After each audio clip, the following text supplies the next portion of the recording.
அனைவருக்கும் வணக்கம். Welcome to Tamizhesa. Dear friends, நீங்க இப்பதான் எங்களுடைய வீடியோ பாக்குறீங்கன்னா லைக் பட்டனையும் சப்ஸ்கிரைப் பட்டனையும் அழுத்துங்க. தங்களுடைய கருத்துக்களை தெரிவிக்க கமெண்ட் பாக்ஸ்ல பதிவிடுங்க. உங்களுடைய நல் ஆதரவை கொடுத்து எங்கள் பணி சிறக்க உதவுங்க. நம்ம சேனலை இன்னைக்கு தான் முதல் சப்ஸ்கிரைப் பண்ணி இந்த வீடியோ பாக்குறீங்கன்னா கமெண்ட் செக்ஷன்ல டாட் வச்சு கமெண்ட் பண்ணுங்க.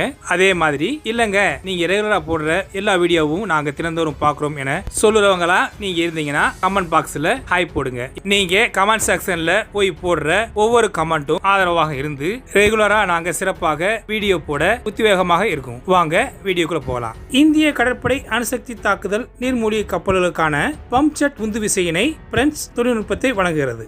2035 ஆண்டு முதல் செயல்படும் என்று எதிர்பார்க்கப்படுகின்ற அணுசக்தியால் இயங்கும் 6 நீர்மூழ்கி கப்பல்களில் ஒரு பகுதியாக இருக்கும் 2 புதிய அணுசக்தி தாக்குதல் நீர்மூழ்கி கப்பல்களை நிர்மாணிப்பதற்கான பாதுகாப்புக்கான அமைச்சரவை குழுவில் ஒப்புதலை இந்திய கடற்படை பெற்றிருக்கிறது. இது முதல் 2 நீர்மூழ்கி கப்பல்கள் 6000 டன் இடப்பெயர்ச்சியுடன் புதிய 190 MW அழுத்த நீர் உலை PWR உட்பட 90% உள்நாட்டு உள்ளடக்கங்களை கொண்டிருக்கும். இருந்தாலும் பாருங்க, கடற்படை இன்னும் உந்துவிசை அமைப்புக்கான அதனுடைய விருப்பங்களை உறுதிப்படுத்திக்கிட்டே வருது. குறிப்பாக பம்ப்செட் உந்துவிசை ஒரு அதிநவீன தொழில்நுட்பமாகும். இது அதனுடைய எதிர்கால S5 கிளாஸ் அணுசக்தியால் இயங்கக்கூடிய பாலிஸ்டிக் ஏவுகணை நீர்மூழ்கி கப்பல் SSPN உருவாக்க முயற்சி செய்கிறது. பம்ப்செட் உந்துவிசை பாரம்பரிய புரொப்பல்லருடன் ஒப்பிடும்போது அதிக திருட்டுத்தனத்தையும் செயல்திறனையும் வழங்குகிறது. இது அணுசக்தி தாக்குதல் நீர்மூழ்கி கப்பல் திட்டத்திற்காக இந்திய கடற்படையுடைய பரிசீலனையும் இருக்குது. இந்திய கடற்படை தனியார் துறை நிறுவனங்களுடன் இணைந்து அளவிடப்பட்ட முன்மாதிரிகள் உட்பட பம்ப்செட் தொழில்நுட்பத்தை உருவாக்க குறிப்பிட்ட முன்னேற்றங்களை செய்து இருக்கிறது. இருந்தாலும் இது மாதிரியான முயற்சி இந்தியாவில் செய்வது இதுவே முதல் முறை என்பதால தொழில்நுட்பத்தை முழு அளவில் முழுமையாக்குவதற்கு அதிக நேரம் ஆகலாம் என இந்திய கடற்படை கூறியிருக்கிறது. அதனால இதற்கு இணையான பிரான்ஸ் அதன் நிரூபிக்கப்பட்ட பம்ப்செட் ப்ரொபல்ஷன் தொழில்நுட்பத்தை வழங்க இருக்கிறது. அது இப்ப அதன் சஃப்ரான் கிளாஸ் நீர்மூழ்கி கப்பல்களில் பயன்படுத்தப்பட்டு அதன் அடுத்த தலைமுறை SSPN-களுக்கான SNLE 3G கிளாஸில் பயன்படுத்தவும் திட்டமிட்டிருக்குது. இந்த தொழில்நுட்பம் வெற்றிகரமாக நிறுவப்பட்டாலும் இந்திய கடற்படைக்கு ஒரு சங்கடத்தை தரும். சாத்தியமான தாமதங்களை தவிர்க்க முதல் 2 அணுசக்தி தாக்குதல் நீர்மூழ்கி கப்பல்களுக்கு பிரான்சின் பம்ப்செட் உந்துவிசை பயன்படுத்த கடற்படை ஆராய்ந்து வருகிறது. அதே நேரத்தில் மீதம் இருக்கக்கூடிய 4 நீர்மூழ்கி கப்பல்களை உள்நாட்டிலேயே உருவாக்கப்பட்ட அமைப்புகளை பயன்படுத்தியே உருவாக்க திட்டமிட்டிருக்காங்க.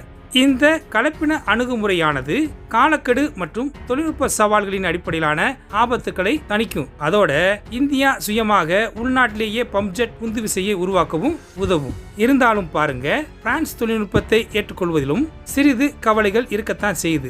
ஏன்னா பிரான்சின் பம்ப்செட் உந்து விசையை ஒருங்கிணைப்பது, வடிவமைப்பது மற்றும் மேம்பட்ட கட்டங்களில் இந்திய தொழில்நுட்ப வல்லுநர்கள் மற்றும் பொறியாளர்களை விட பிரெஞ்சு தொழில்நுட்ப வல்லுநர்கள் மற்றும் பொறியாளர்களை அதிக அளவில் பயன்படுத்த வேண்டி இருக்கும். நீர்மூழ்கி கப்பலின் பரிமாணங்கள், மின்சார மோட்டார் அமைப்பு மற்றும் பிற உணர்திறன் கூறுகள் பற்றிய முக்கியமான விவரங்களை அவர்களே செய்ய வேண்டி இருக்குது. அதனால இந்தியாவின் அணுசக்தி நீர்மூழ்கி கப்பல் திட்டத்தை பற்றிய தகவல் வெளிநாடுகளுக்கு தெரியும் என பெரிய பாதுகாப்பு கவலையும் ஏற்படுகிறது. அதனால இறுதி முடிவு எடுப்பதற்கு முன்பே உள்ளூர் பம்ப்செட் ப்ரொபல்ஷன் சிஸ்டம் மற்றும் பிரெஞ்சு சலுகை ஆகிய இரண்டின் விரிவான தொழில்நுட்ப மதிப்பாய்வை இந்திய கடற்படை நடத்த இருக்குது. இந்தியாவின் மூலோபாய தொழில்நுட்பத்தின் மீது கடுமையான கட்டுப்பாட்டை பேணுவதற்கான விருப்பத்திற்கு எதிராக ஏற்கனவே நிரூபிக்கப்பட்ட அமைப்பை பயன்படுத்துவதன் மூலமாக நன்மைகள் மற்றும் உள்நாட்டு தீர்வை உருவாக்குவதில் காலதாமதங்கள் ஆகலாம். இந்திய கடற்படை தனது திறனை நவீனமயமாக்கும் முயற்சியில் இந்த உந்துவிசை மீதான நமது நாட்டின் அணுசக்தி நீர்மூழ்கி திட்டத்தின் கீழ் குறிப்பிடத்தக்க நீண்டகால தாக்கங்களையும் ஏற்படுத்தும். பம்ப்செட் உந்து விசையின் உள்நாட்டு மேம்பாடு இந்தியாவின் மூலோபாய சுயமாக மேம்படுத்தக்கூடிய தொழில்நுட்ப சாதனையை பிரதிபலிக்கிறது. மறுபுறம் ஒரு வெளிநாட்டு தயாரிப்பை ஏற்றுக்கொள்வது உடனடி நம்பகத்தன்மையை வளர்க்கலாம், வளர்ச்சி தாமதங்களால் ஏற்படக்கூடிய அபாயங்களை குறைக்கலாம். ஆனால் இது அதிகமான செலவையும் நமது தொழில்நுட்பங்களை வெளிநாடு தெரிந்து கொள்ளக்கூடிய அபாயமும் இருக்கிறது.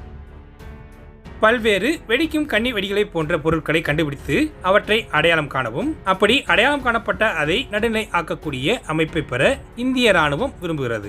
அவை அடர்த்தியான காடுகள் மற்றும் நகர்ப்புற நிலப்பரப்புகளில், போட்டியிடப்பட்ட எல்லைகள் மற்றும் மோதலுக்கு பிந்தைய பகுதிகளில் கண்ணி வெடிகளை அகற்றுவதற்கான நடவடிக்கைகளை பல்வேறு சூழல்களிலும் சிறப்பாக செயல்படுத்தக்கூடிய தன்மை, இயக்கம் மற்றும் தகவமைப்பு தன்மை ஆகியவற்றில் கவனத்தை செலுத்தி செயல்படக்கூடிய மேம்பட்ட ரோபோ அமைப்புகளின் ஒருங்கிணைப்பு ராணுவத்தின் செயல்பாட்டு கருவி தொகுப்பை நவீனமயமாக்குவதில் முன்னேற்றம் ஏற்பட்டிருக்கிறது. இது ராணுவ வீரர்களை பாதுகாப்பது மட்டுமல்லாமல் பரந்த மூலோபாய நோக்கங்களுக்கு வளர்ந்து வரக்கூடிய பாதுகாப்பு சவால்களை எதிர்கொள்ளக்கூடிய தயார் நிலையை உறுதி செய்யக்கூடிய வகையில் நவீன ராணுவ நடவடிக்கைகளில் மேம்பட்ட தொழில்நுட்பத்தை பயன்படுத்த, ஆபத்தான கனிவெடிகளை அகற்ற, அபாயமான சூழல்களை கையாளுவதில் ரிமோட் கண்ட்ரோல் ரோபோட்டிக் சிஸ்டம் முக்கியமான கருவியாக இருக்குது. இவைகள் மனித ஆபரேட்டருடைய உயிர் வாழ்வை அதிகரிக்கும் தன்மை, தடையில்லாத ராணுவ பணி சிறப்பாக இயங்குவதற்கு உதவக்கூடிய வகையில் இந்த ரோபோ அமைப்புகளுடைய வளர்ச்சி மற்றும் வரிசைப்படுத்தலுக்கான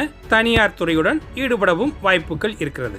அரசாங்கத்தின் மேட் இன் இந்தியா முன்முயற்சியின் கீழ் முக்கியமான தொழில்நுட்பங்களில் உள்ள உள்நாட்டு மயமாக்கலை ஊக்குவிக்கும் வகையில் இந்திய நிறுவனங்களின் புதுமையான திறன்களை மேம்படுத்தும் ரோபோட்டிக்ஸ், AI மற்றும் பாதுகாப்பு தொழில்நுட்பங்களை பெற தனியார் நிறுவனங்கள் ராணுவ செயல்பாட்டு தேவைகளுக்கு ஏற்ப தீர்வுகளை வழங்கும். இப்படி உருவாக்கும் ரோபோ அமைப்புகள் பல செயல்பாடுகளுடன் இருக்கும். இது பல்வேறு வெடிக்கும் சாதனங்களை கண்டுபிடித்து அவற்றினை அடையாளம் கண்டு நடுநிலை ஆக்கக்கூடிய அமைப்பினை பெறுவதற்காக இந்திய ராணுவம் விரும்புகிறது.